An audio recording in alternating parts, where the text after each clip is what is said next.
Good afternoon. Welcome to this latest JIB webinar. My name's Roger Horn and I'm Head of Membership at JIB. Today our webinar is going to focus on the importance of social value in public procurement. And I'm sure you've heard social value has become much more prominent since the autumn of last year and the issue of the Public Procurement Notice 0620 and its mention in the construction playbook.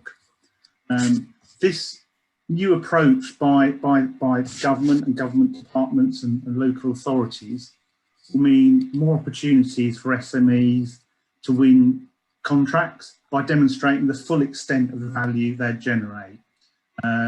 Value for money will still be important, of course, but a bidder's social value score will be incorporated into the assessment of contracts. To help you navigate through this complex maze and perhaps dispel some myths, I want to introduce our speakers today, Terry Brewer and Chris Harling from the Social Value Portal. I won't talk very much about the Social Value Portal. I think they've got quite a bit of information to impart. In their session, they're going to take you through the main considerations that you need to make when you need to articulate your social value. And so the format today, we've got about an hour allowed. I'm going to hand over to Terry and Chris, who are going to take you through a fascinating sort of presentation on the subject. And then if we've got time at the end, we'll have some questions. I'm sort of urge you to use the Q&A sort of tab. And if we can't get to your questions today, we'll follow up with you sort of afterwards. So without further ado, and understanding we've got quite a bit to get through, Terry, I'm going to hand over to you. Thank you very much, Roger, and good afternoon, everybody. So my name's Terry Brewer. I'm the Head of Public Sector Delivery for Social Value Portal. My background is local government procurement, so I was variously Director of Procurement or Chief Procurement Officer in a number of London boroughs and head of Procurement for London Fire Brigade as well. And I was also Local Government Association Deputy Chair of their National Advisory Group for Procurement and Chair of the Best Value Group for Social Value. So I'll just let my colleague Chris introduce himself now. Yeah, good afternoon, everybody. I would love to say I had quite as much experience there as Terry, but unfortunately not quite so much. So I work at the Social Value Portal as a business development executive, helping to inform prospective members of our services, how we can help you to measure and maximise your social value, and also helping with the onboarding process for new clients as well. Thank you, Chris. You may not have the experience, but you've got something far more useful, which is youth. So I'll go for the youth personally. Just like to start off with just telling you a little bit about Social Value Portal. So our main claim to fame is our measurement system, so the measurement of social value, which is called TOMS, Themes, Outcomes and Measures. And Chris will go through with you in a short while, setting out how we measure and value social value. But linked to the measurement system, we also have a procurement platform. So what that does is we work with a number of public sector organisations, and the portal enables bidders for public sector tenders and indeed private sector if they want to submit offers, social value offers, in an open, fair and transparent way, all in accordance with the EU procurement regulations and whatever replaces those coming up. Having worked in local government, I can also safely say that local government in particular, but I think public sector generally, is pretty rubbish at contract management. And that's not because we're not any good at it, it's just because resources never get put into it to do it properly. So you know, many a time I've taken a report to cabinet in a council saying, done this fantastic procurement, we need to make sure it's properly contract managed and we need somebody X cost to do that, and I'd be told no, you can't, we need the money savings now, so you can't have a contract manager for that. So it never gets done well. And if you then add social value into the mix, and that's all got to be managed as well by the council, then that just adds to those issues. So what our tool does, it takes the winning bidders social value offer and converts it into a management tool where we seek evidence from the winning bidder about what they've delivered, and to produce a RAG report for the organisation, setting out any what's on target and what's been missed. And then in addition, we've got a number of reporting methodologies we've got. So basically we can slice and dice the data in many different ways. So we can report on social value delivered by a project, by department, by location, or across the entire organisation. So it depends what you want. And then on top of that, we've got a range of advisory and consulting services as well. So these are some of our public sector customers. We're working with over 60 councils, local authorities now, and have a wide range of other organisations, including some health organisations now, housing, etc. And since, as Roger mentioned, the public procurement notice 0620, we're getting quite a few government departments and agencies coming to seek our assistance now, which is great. We've also got a number of private sector companies. The reason private sector come to us is mainly threefold. So firstly, some just want assistance with bidding, because public sector customers are asking for social value and they want assistance on how to bid for that. And if we're not conflicted, then we'll be able to assist. Equally, a number of companies now want to understand how they're spending their corporate social responsibility budgets and how well they're being delivered. And equally, there's a number of companies now are under pressure from investors who want to invest in companies that are socially aware and giving back to society as well. So they want to track how they're doing so they can report back to their investors. In terms of our numbers, so we've had getting on for 3,000 projects now go through the portal, representing nearly £23 billion worth of contracts. And in those contracts, we've had nearly 235,000 hours of volunteering delivered, 3.7 billion local economic value delivered, nearly 9,000 jobs for registered disadvantaged people. And what we find on average is that in contracting, public sector organisations are able to get social value additionality of around 20%, and often much more than that.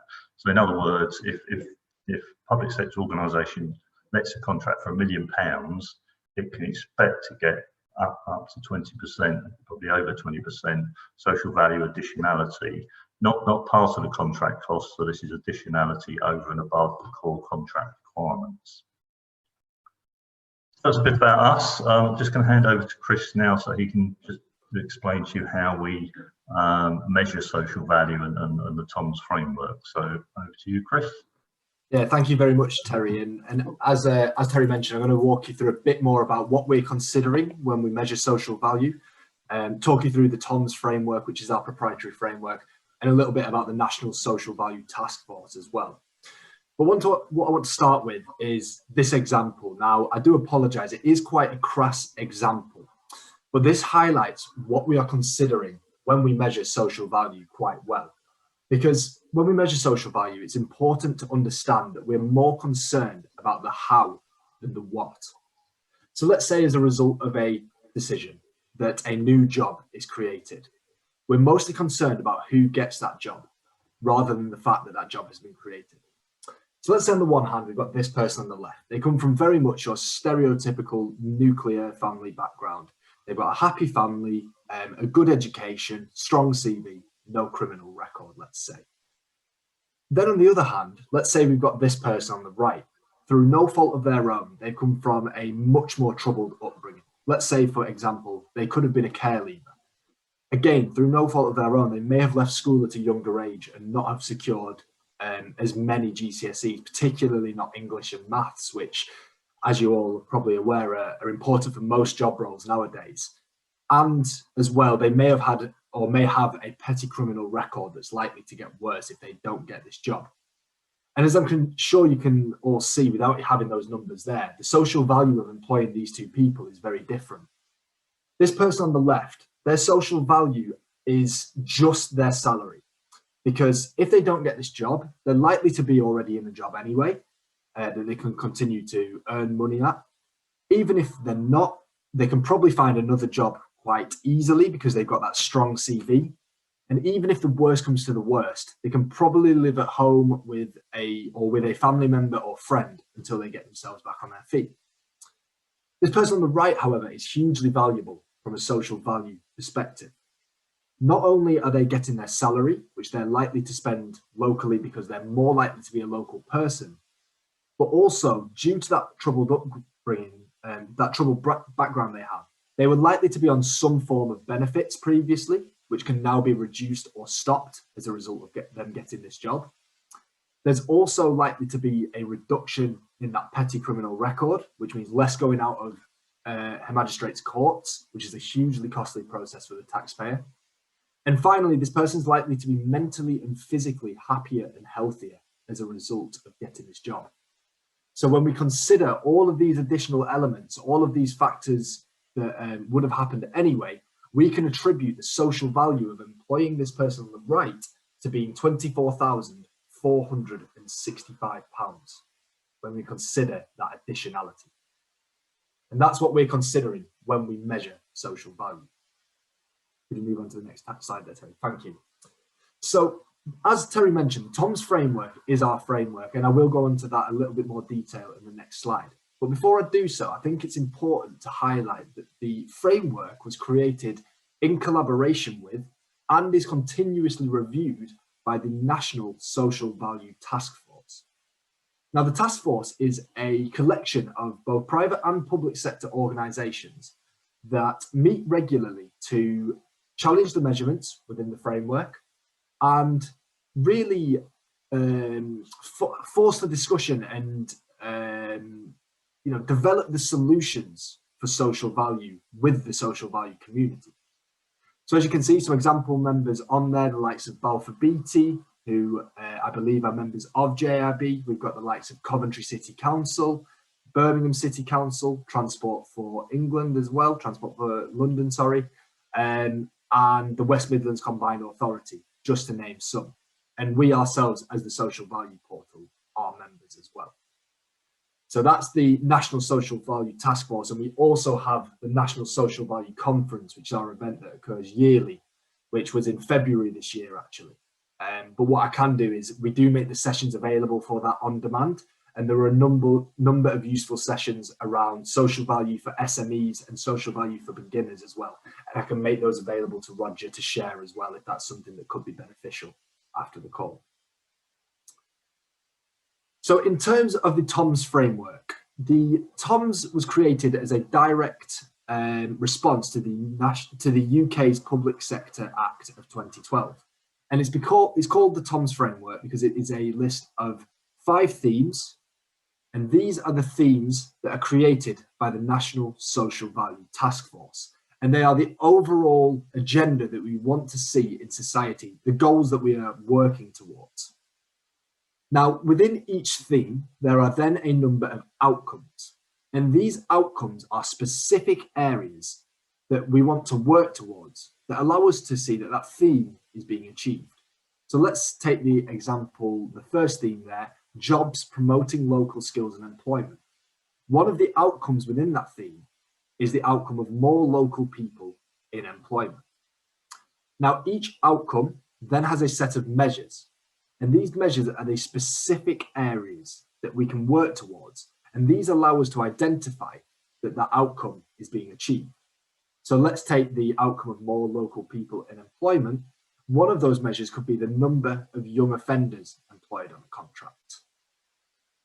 Now, each of those measures will then have a unit applied to it. So the unit in this case will be the number of people employed on a contract. And each measure has a proxy value applied to it. In this case, 24,465. Now, these proxy values are the result of months of work by our research and development team, who are researching the Green Book methodology from HM Treasury. They are also researching Office of National Statistics data and other relevant public sector data. And they're researching all of those elements that I highlighted to you earlier, the additionality of these various decisions. And by researching these various sources and developing this, we can come to a proxy value that we have applied for these measures. And what this allows us to do is it allows us to be very confident, and it allows our clients to be very confident on what social value they have delivered. And it allows us to compare social value offerings. We can compare, for want of a better term, that apples versus apples offering. And then to work out the overall social value delivered across a contract or across a project, we would simply do the sum of all of those measures times by their applied proxy value to give us the overall social value on that contract.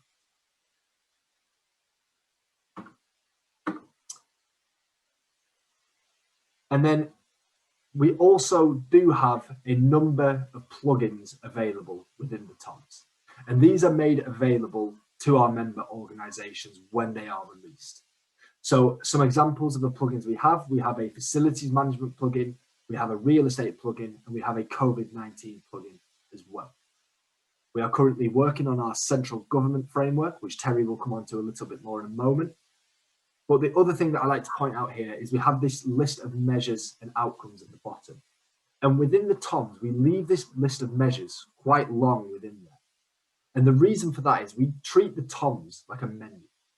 Most people don't go into a restaurant and order everything off the menu. And by keeping that list of TOMS quite long, it allows organizations we work with to really pick out those measures that are, firstly, most applicable to them, most suitable for them. But secondly, pick out those ones that you can deliver at a low cost and at low additional work rate. Because we want this to be a low cost and we don't want this to be a labor intensive exercise. So we do leave that list long so you can pick out those measures that are most suitable for your organization. Okay, thank you very much, Chris. So what I want to do now is just to talk about how the TOMS measures are applied in practice in a procurement.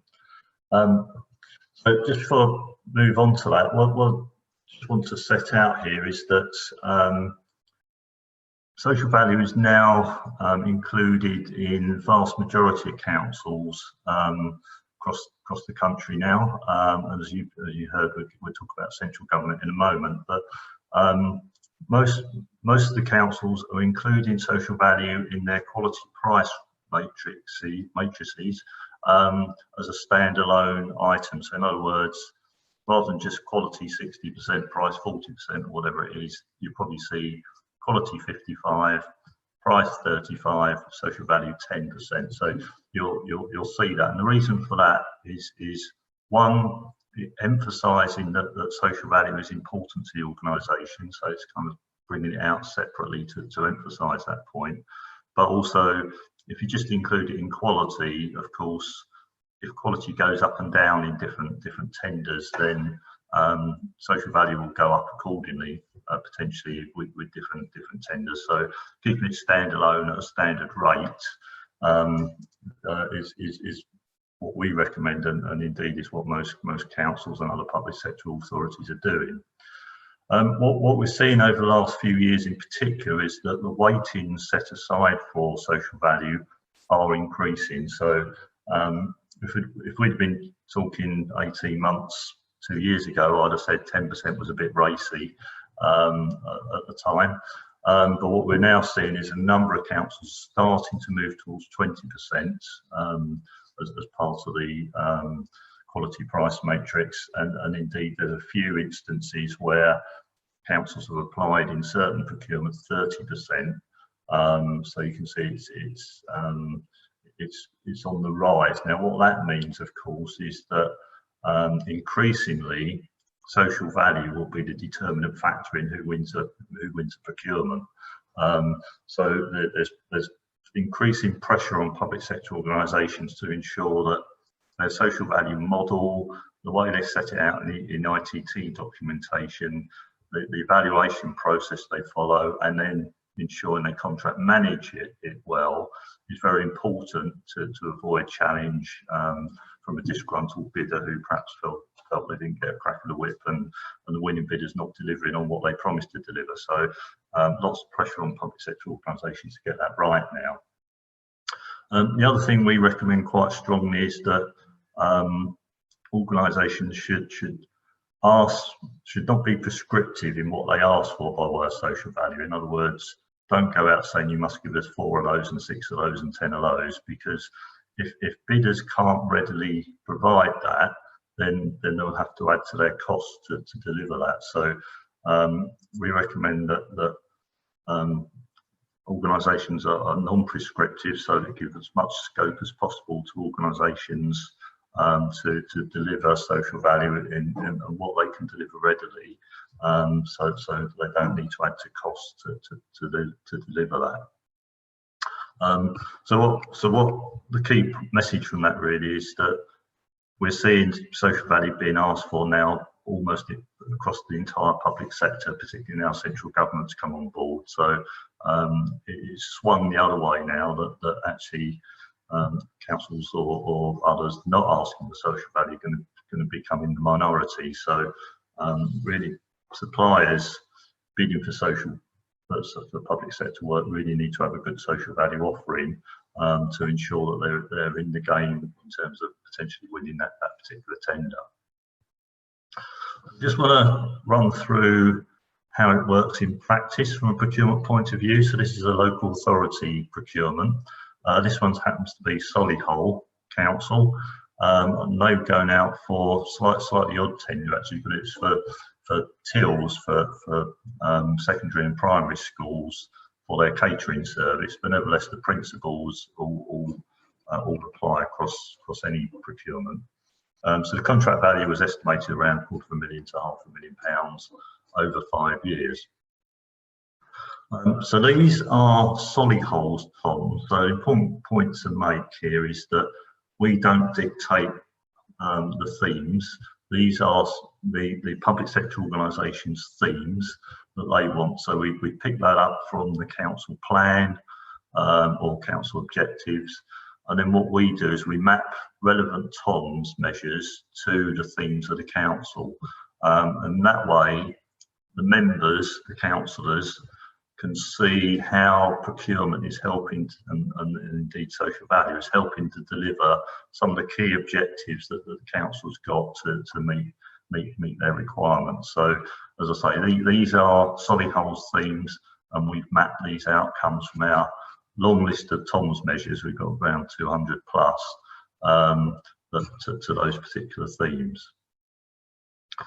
In terms of the quality price on this particular contract, quality was put in at 40%, price at 45%, and then social value was given a weighting of 15%, so relatively high. But the important point to note is that that 15% is then sub-weighted between quantitative and qualitative measures. So in other words, the value of social value you're offering is given 7.5%. So if you take the TOMs measures, you'll be invited as a bidder to say how many of each measure you want to offer. That will be multiplied by the proxy value for that particular measure. So if you remember on Chris's example, the local employment had a value of 24k, so assuming that's the value for that particular council. If you offer 2 local employment new jobs, then you'll get your social value quantitative bit will be 2 times 24,000, which is 48,000. The bidder offering the highest quantitative social value offer will get 100% of that 7.5% mark, so maximum marks, and all other bidders will be scored in relation to that on their quantitative submissions. Equally, you need to provide evidence about how you're going to deliver that social value. So you can't just say, oh, I'm going to give you two disadvantaged people who've got disabilities. You need to demonstrate how you're going to deliver those two individuals, where you're going to obtain them from, how you're going to recruit them, how you're going to support them, etc. So there's an evidence bit related to that, and that qualitative bit is 7.5%. So that's the other half of the sub-weighting for social value. So it's how much how much by way of social value you're offering, and the evidence associated with that about how you're going to deliver it that makes up the total 15% mark. This is what typically a bidder will see on the portal. So this one happens to be from Waltham Forest. So on the left, you'll have Waltham Forest TOMS measures that we've agreed with them. You'll then see, you can see there a unit column. So you would then as a bidder submit how many of that particular social value measure you want to offer. So in the target column there, and as you can see, it's got times in the top one times 37,000. So that number you put in that box is multiplied by that figure to, as I said, to arrive at a quantitative figure for your offer. You don't have to put in a social value offer against every measure. As I say, it's what you consider to be relevant, proportional for you as an organisation to offer to given the value of the contract and the nature of the contract. So how's that then evaluated? So as I said, let's just run through that example. 15% subweighted 7.5 between quantitative and qualitative.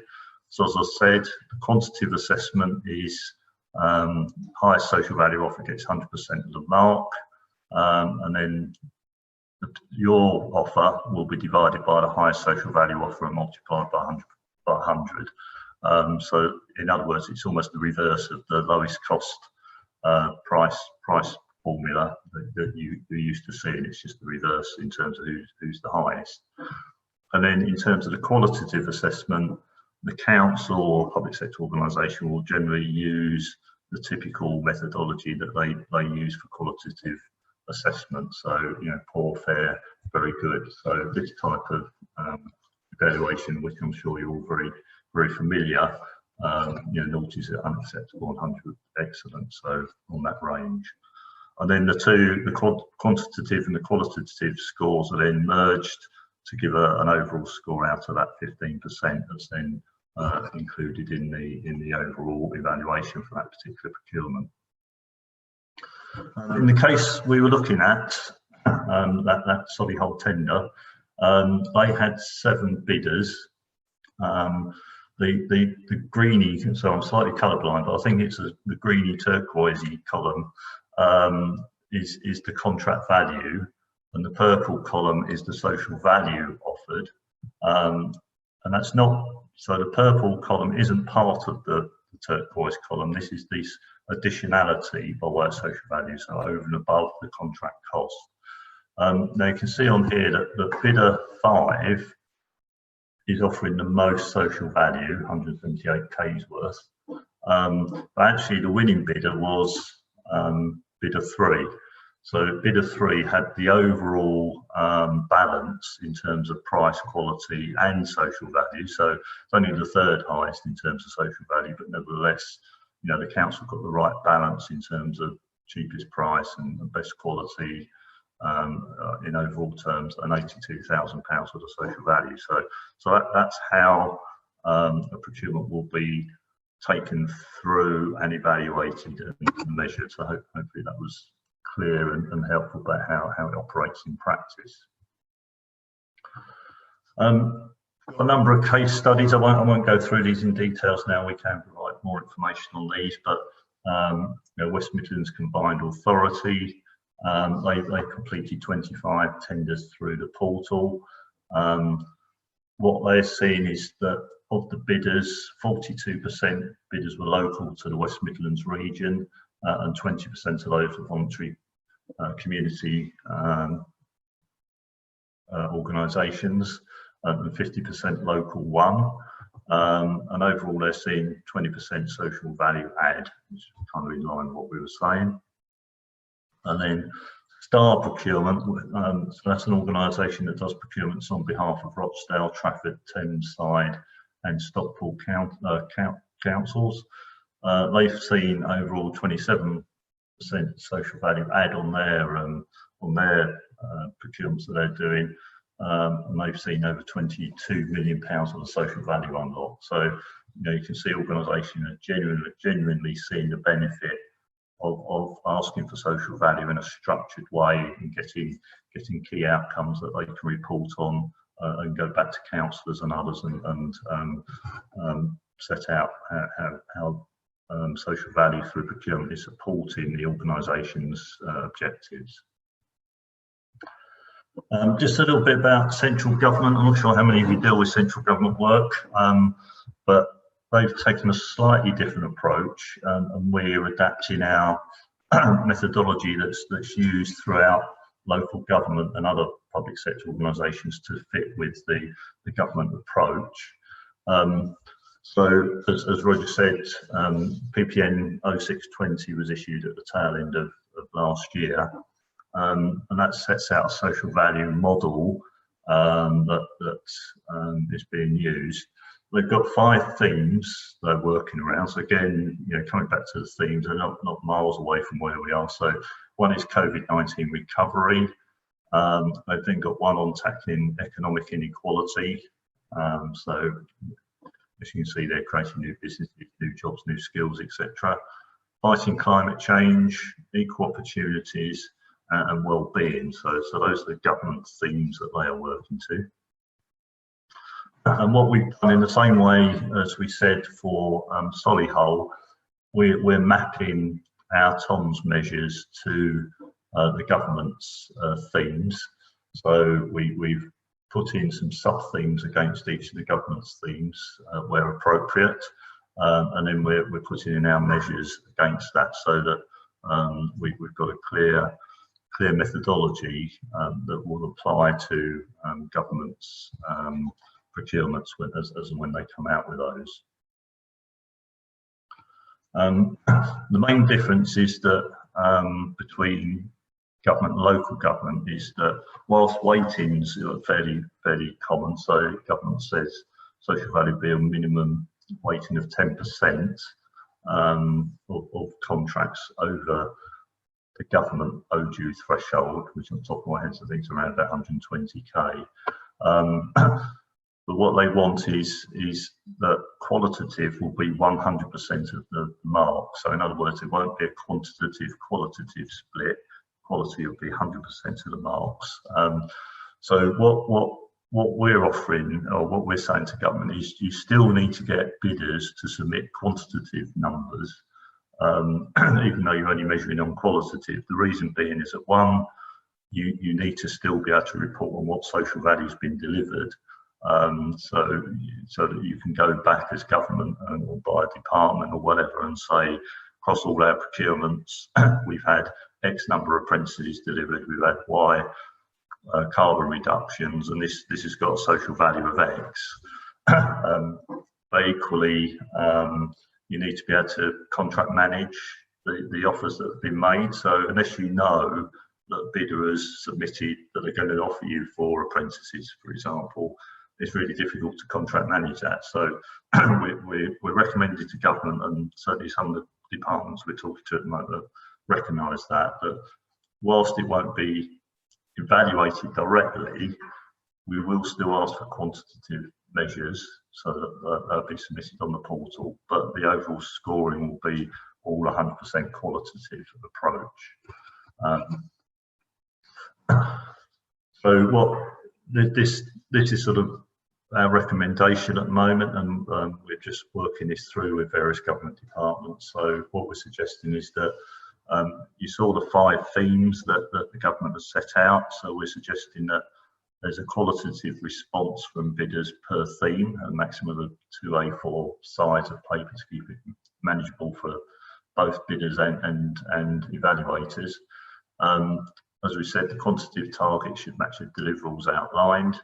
And then we're also recommending if a contract's over $500,000, then in addition to just asking general questions about a particular theme, there should be a direct delivery plan asked for, which sets out more detailed requirements about how social value is organised in the organisation to be reported on, etc. Sorry, that's just the 5 themes. So the sorts of things that should be included in qualitative responses from bidders are who's going to be responsible for delivery of social value in your company, You need to be able to provide confidence that you can identify, source, deliver, and report on the social value being offered. Excuse me. You need to be able to say you've got credible processes to deliver what you're offering. You need to look at the government social value model. So they've published the social value model with various themes in it, and you really need to make sure your proposal is couched within the context of the themes, so that you can demonstrate how what you're offering is going to help deliver against those themes, and how you're going to make best use of the opportunities to contribute to sustainable social value outcomes from the procurement. And then there's a bit more detail around delivery plans. Again, leadership, what resources are you going to deploy? What are your processes internally for managing the delivery, monitoring it, etc., etc. And then, if on a regional basis, because the government is looking to deliver social value on a regional basis, so each government department will determine which regions or region it's looking for support in. How you're going to engage with local stakeholders, etc., etc. So as I say, the delivery plan is only for contracts over £500,000. So this won't be on all of them, but these are the sort of things you'll be expected to consider and think about in your responses. So I just want to go in now, just what does a good bid look like? How do you put in a good social value offer? So social value portal, we've produced a couple of guides on getting the most out of social value. One is aimed at buyers to make it easier for, give them tips on making it easier to make social value available for SMEs, etc. And then the other guide is aimed specifically at SMEs and VCSEs to really provide you with some assistance in what to think about in terms of preparing yourself for responding to social value requests from public sector organisations. These are available on our website, so please go on there, and perhaps Chris, we can just make a note to give Roger the link to those on our website so you can easily get access to those. In terms of the guide for SMEs, there are 7 steps. I'm going to go through those now, so I won't read them out on this particular slide. So I'll go straight into the key areas. This one I think is really about getting ready. So really get to know what you can do about social values, because I think what you don't want to do is wait until the tender comes out. It's got a 2-week deadline on it, and you think, oh, we've got to provide something on social value. How are we going to do that then? It's really better to have prepared yourself, thought it through. What can you as an organisation offer by way of social value? And by all means, use good ways to use the TOMS framework as a guide to looking at what sorts of measures will public sector organisations be using, and therefore what of that list of measures might we as a customer be able to provide. Second key point is really knowing your customer. So different councils, as we've heard, central government, different organisations would approach social value differently. A lot now, the vast majority will be using the TOMS methodology, so you'll start to see that much more, but nevertheless how they're applied and what particular measures particular councils might focus on, for example, will differ according to their own local priorities. So if you're aiming at particular customers, really get to know what's in their local plan, for example, so you can start to think about, well, what social value can I offer that fits in with the council's plan? If they're holding events on social value, then make every attempt to attend, because that'll give you good insight as to the approach that that particular organisation is intending to take to social value. I'm sure you will do this, but make sure you receive the alerts to tender opportunities so you know they're actually coming up. Then get involved. So you know, if you're an SME, it's quite possible that a larger procurement's going out that's more suitable for large organisations to respond to. But nevertheless, knowing that social value is important to councils now means that those large companies are proactively looking at how can we get support from local SMEs and VCSEs to deliver what we need to deliver. So they're proactively doing that. I was talking to a large construction company a few months back, and they said, you know, in the past we would have had national contracts set up with Jewsons to provide timber and Blue Circle for cement. Now, if a contracts come up in a particular local area, we will proactively look at who are the companies in that local area that we might be able to work with. So, you know, take a proactive approach about identifying who those companies might be, who are the likely bidders, and try to get involved with them. And then, as I said, unfortunately, generally public sector organisations aren't as good as they should be on pre-market engagement.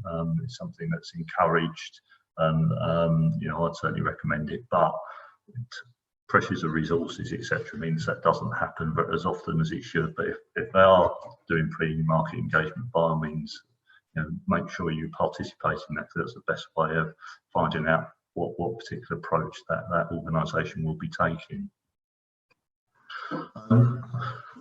Answer the question. I know it's, I'm sure you've all heard this before, but I can honestly say, sitting on the other side of the fence, as I have done in procurement, I can't tell you how many times bidders have answered the question they wished I'd asked, not the question that had been asked. And of course, if you don't answer the question, you're going to not get you know, not be scored as high as you could do. So particularly making sure you know how social value is to be assessed.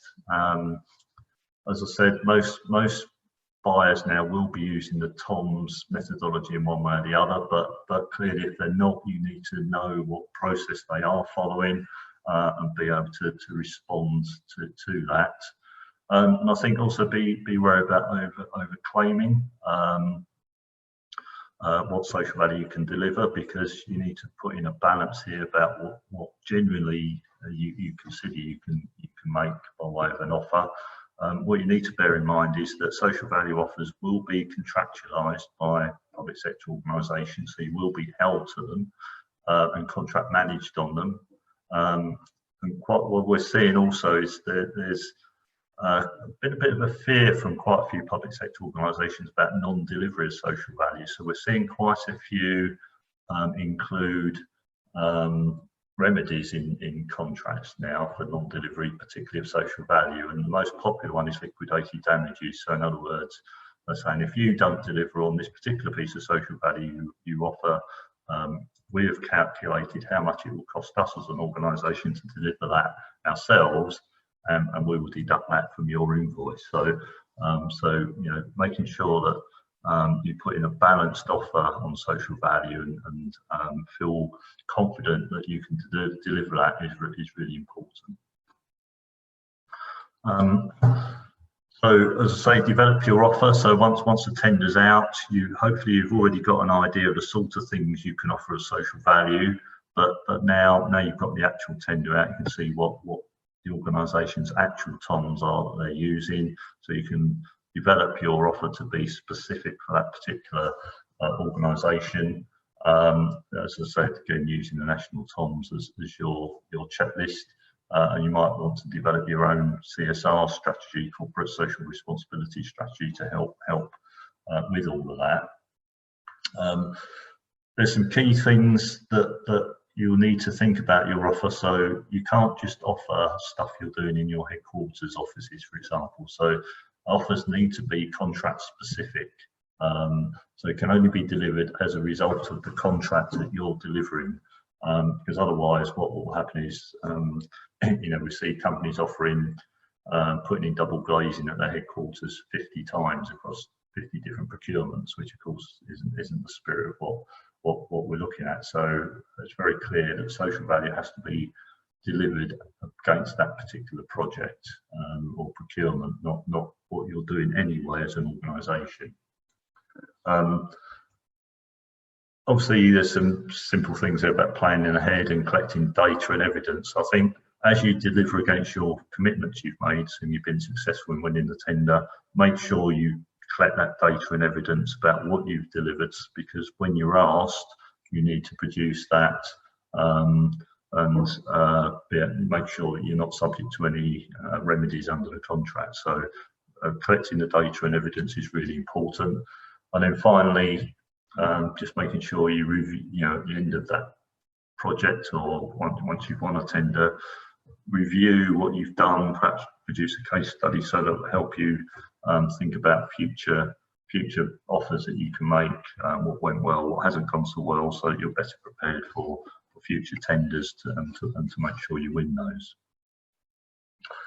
And what does a good bid look like? So this is a typical sort of offer from a company.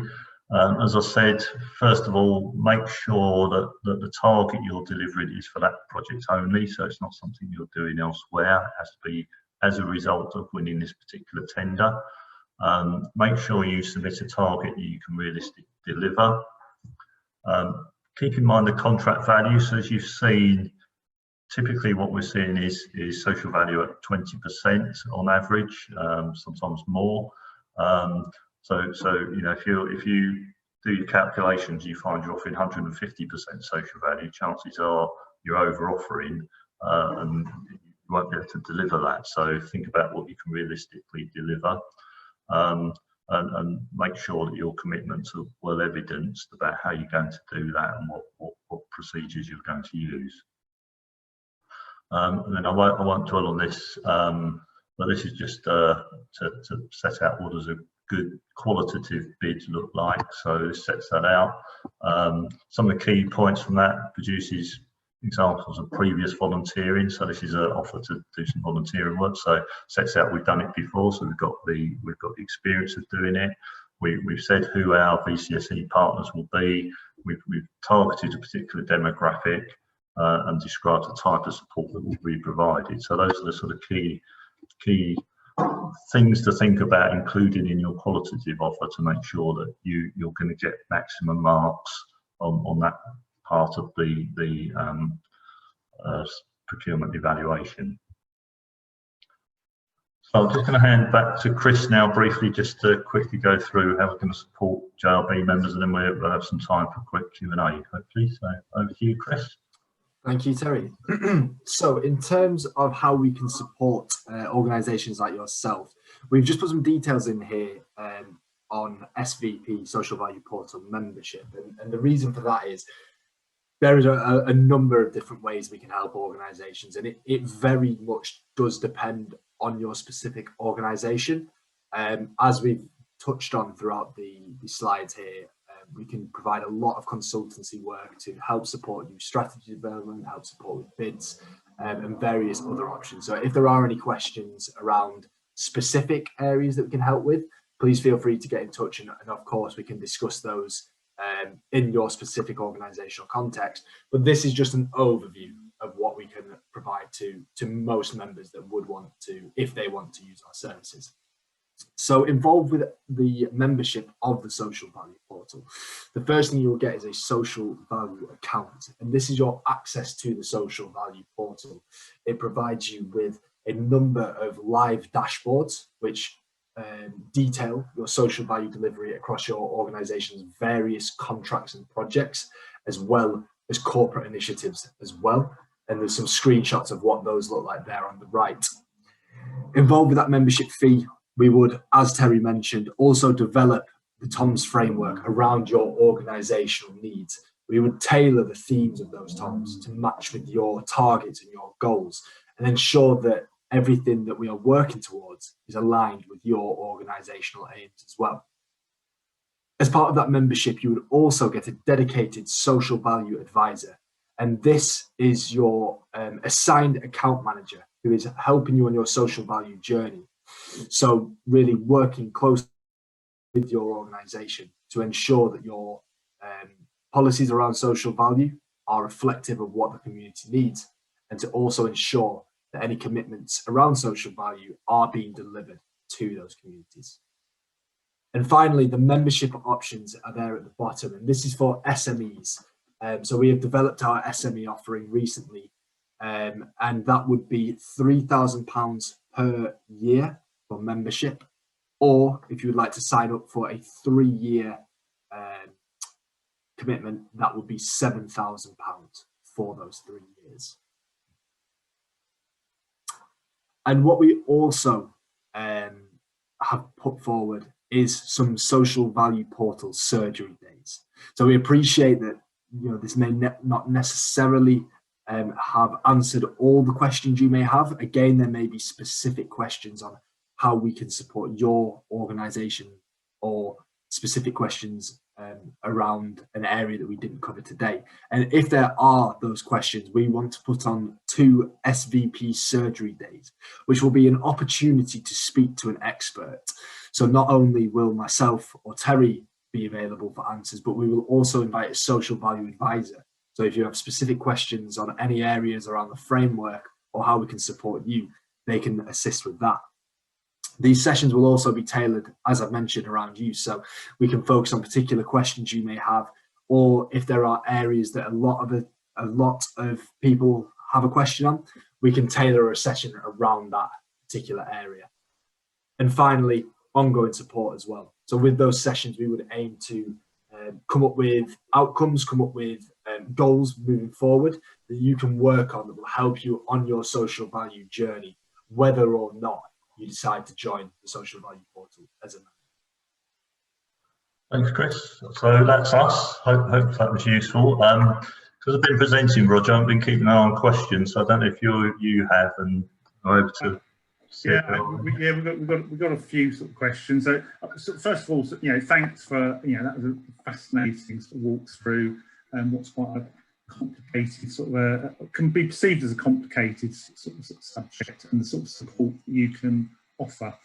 Let's just dive into the questions. We've got about sort of 8-ish sort of minutes sort of left. So we've got somebody asking about interested in direct employment via the use of agency, self-employed, and umbrella company employment.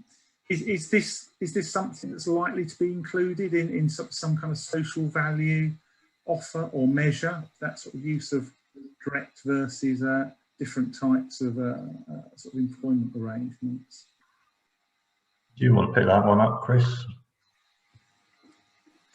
Yeah, absolutely. I've just got the question up in front of me there. So direct employment versus the use of agency, self-employed, umbrella company employment. So there are a number of measures on employment, and it's quite a broad answer because it ultimately depends on what you're trying to measure. With the various measures within the framework, there are measures around employment for, let's say, if that was a NEET, so someone who's not been in education or training. It's how you go to approach that employment. As we mentioned, we're more concerned about the how than the what when it comes to the social value and the TOMS framework. So if you are going through, let's say, a particular recruitment drive targeting people who are not in employment or training, or let's say on the flip side, a particular recruitment drive around people who are from a young offenders background, they will have specific measures within the framework that target those areas. And it's always important to be very clear, and it goes back to what Terry mentioned there about answering the question, because there are various differences within the framework depending on what you're trying to achieve there. So please make sure you're checking what drive it is you are trying to employ people through, and that will likely affect the proxy value because it will be a slightly different measure depending on what it is you're going through. Okay, we'll try and sort of fit in a few more. We had a few questions in advance. So being a JIB member company means you have to adhere to a collective agreement. Is this recognised as social value for contracts? As it's clearly above the living wage and obviously tackles workforce inequality. Yeah, we have some measures that relate around those areas. Generally, they're record only, what we call record only measures. So they're ones where an organisation, public sector organisation, might be interested in seeing if companies are adhering to all those areas, and would ask for evidence about that, because those things are actually quite difficult to measure from social value point of view at the moment, because they're not in Treasury Green Book data or Office National Statistics data. We haven't been able to put a measure together for those currently. As and when they do, then we will obviously put measures in. But so at the moment, they record only for the public sector organisations' information.